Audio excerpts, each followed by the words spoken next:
ऐतिहासिक, शैक्षणिक, साहित्य व संस्कृतीची जोड म्हणजे स्मार्ट पुणेकर न्यूज. नमस्कार, मी हरीश प्रभाकर निकम, माजी उपमहापौर आबा निकम यांचा मुलगा.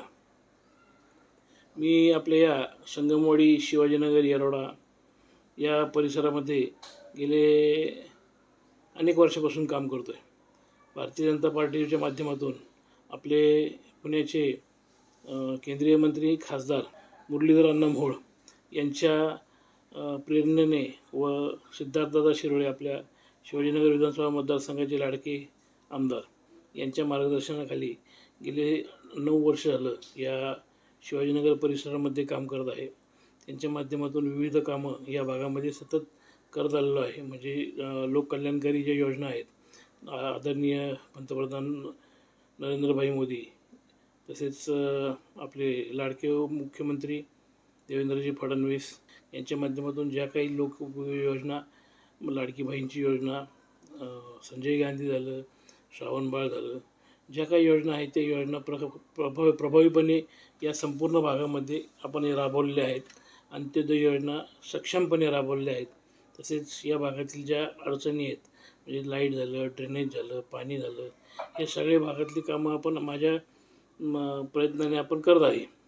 तसेच आमच्या संगमवाडीमध्ये वाचनालयाची जी उभारणी आहे ती आपण तत्कालीन जे मंत्री होते चंद्रकांतजी छाजेड यांच्या निधीतून केली. संगमवाडी स्मशानभूमीचं काम हे आपल्या माजी आमदार अनिल भोसले यांच्या निधीतून, तसेच रेश्मा भोसले, सोनालीताई लांडगे यांच्या निधीतून अद्यावत अशी स्मशानभूमी संगमवाडीची आपण केलेली आहे.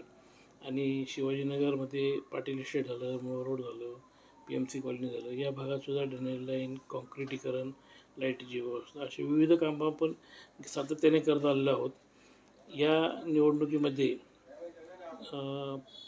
मी भारतीय जनता पार्टीकडनं उमेदवारीसाठी इच्छुक आहे. तर या आपल्या भागातील समस्या सोडवण्याकरता निश्चितच मी चांगल्या पद्धतीने काम करेल, एवढं बोलतो थांबतो. महत्त्वाच्या कोणत्या समस्या आहेत प्रभागात आपल्या? तुमच्याकडे विजन काय? सर्वात मोठी समस्या जर प्रभागाची आज असेल ती रोजगाराची आहे.